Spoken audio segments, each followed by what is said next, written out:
My name is John Jacobson, and I'm from Delaware.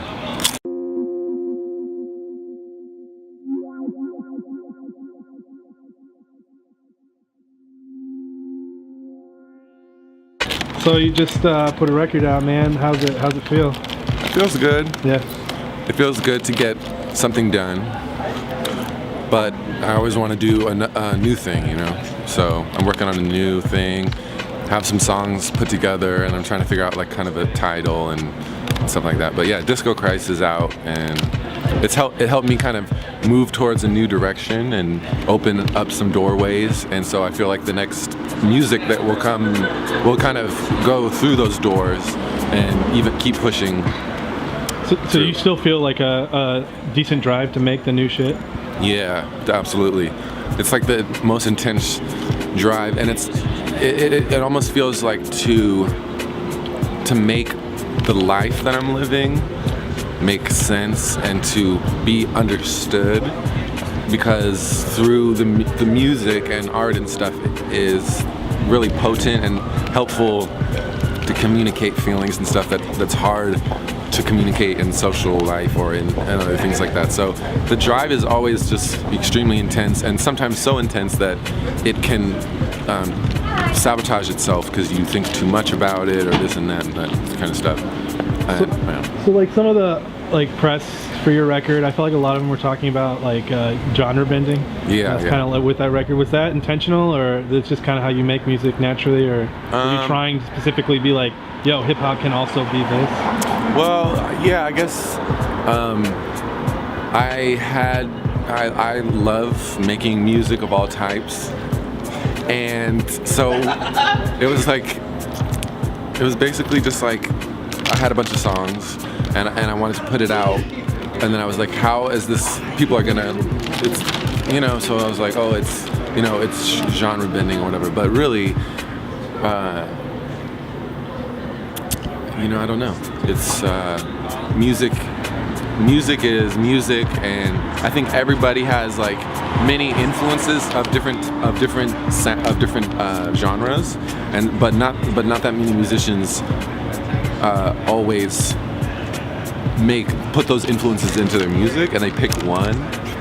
And so it was just more of trying for myself to open up my own creative flow to be able to just make songs that I wanted to make. And then so yeah, some of the articles were kind of focused on like genre blending and stuff like that. And it wasn't all that intentional, it just what made sense for my influences and what I wanted to do. So speak on like I saw you post that you're doing like some comedy stuff now. Yeah, I've tried to include more comedy into my set, and also I've done a couple comedy gigs that are purely comedy without music, because I grew up doing a lot of improv, and comedy has always been a part of like my family and stuff like that. So I'm just trying to more represent all of who I am through myself as a performer, because I feel like comedy and music and all, they're very similar things, and most comedians, it's like an old cliche that most comedians want to be musicians and most musicians want to be comedians. So you know, and if you actually look into it, a lot of comedians are musicians and a lot of musicians are comedians, but they have to, but they want to focus on one brand or one way to get successful, so you don't really know it. But I just hope that, you know, we can all, as creative people, do what we want to do, because as a creative person, you want to do many things. Nobody just wants to do one thing. They only do that because they think they have to, because it's like, pick a job, pick a thing. And there's like, people discourage you, say, oh, you know, you haven't been doing comedy for long enough, you can't, you know, but you just can, if you have a vision and if you have things you want to say, you can do it in different ways. So. When you do comedy, do you like write bits out, or do you improv it? Mostly improv. I write some notes but I'm trying to get better at writing jokes and then performing them naturally. So I've kind of relied on improv a lot, but I want to get better at actually, because I'm good at writing, but sometimes making the writing sound natural and figuring out how to plan out jokes and stuff. That's something that is truly, I am a noob, and I need to learn how to do that. And a lot of comedians have been doing that for long. That's one thing I want to learn how to do. But if I forget a lyric in music, then I'll just improvise. If I don't know what to say, I'll just improvise. So that's always a tool to go back to, because you can always kind of do something that's entertaining. Thank you for the chord store that supplied all the chords tonight. It's a sponsorship, so I can't say much about it, but just there's going to be a lot of chords. Let me just say that. Chords. In the future too. So. Shit. If you need a chord, then I can break a chord on accident, and then there's an insurance. Damn. So. I shouldn't have bought all those cables. Yeah. Well, I told you to call me back. I just did. You didn't respond to my text right away. True. Yeah, just sent me an eggplant. That was weird. That's true. I don't think I'd opt up maybe. I don't want to hear it. Okay, I gotta focus. Before I go to work, I got you.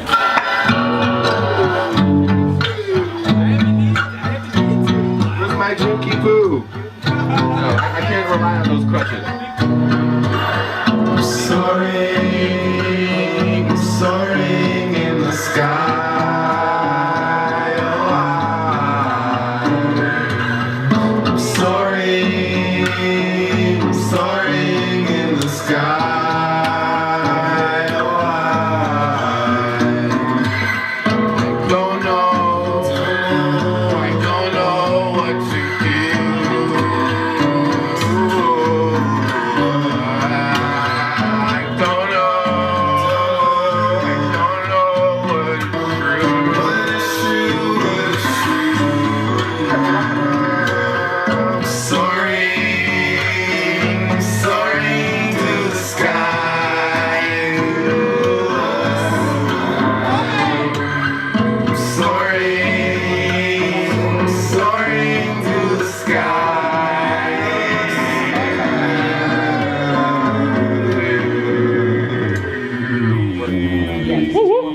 Do you have any like tidbits you want to give about your new record? Or? The new record is more of me playing guitar, more of me producing beats, more singing, more just it's gonna be weird but good. But I feel like the last record helped me transition to this place to go even further out and be more experimental and do things, because people now they say, oh, that's something that he does, and so there's maybe some more understanding for what I'm doing. I don't know, because I'm always afraid that people won't understand it, or people won't like it, or they'll like one thing and not the other, or just it won't come together and it's never gonna work, and all those doubts and stuff. But I'm starting to realize that being yourself is like the most useful thing that you can do, and you can reach the most success being yourself, because you'll have job security, because no one else can be you, so you always stick out, and there's a lot of people that are competing. It's discouraging, but if you focus on like your own weird self, then you offer something that no one else can offer, and it's very valuable. So that's kind of what I'm trying to focus on, and by doing it, I can see that other people realize, hey, I can explore those sides of myself that I didn't necessarily feel like I could because I'm in a certain genre or something like that. So that's the goal, is just to push the boundaries and hope and also get inspired by other people, and hopefully they'll be inspired as well to do whatever they want to do and be, because like we're all like this generation of millennials that have all these we're like interested in a lot of different things, and we think, oh shit, like what am I gonna do with my life? And it's like we have to utilize that. It's not a weakness, but it's a strength to be like an octopus with many different hands doing many different things, because you can make a little bit of money here, a little bit of money there, and a little money there, and then you can make a living for yourself. It's hard to make a living, but having a lot of different talents is very helpful for your own career, and it helps you not get taken advantage of because you don't give up your power to other people that want to influence your vision, and then it starts to get watered down and stuff like that. But if you do your own videos and you do your own thing and you produce your own beats, I think my goal is to do as much as I can, but sometimes you got to work with other people to do stuff. So. Yeah.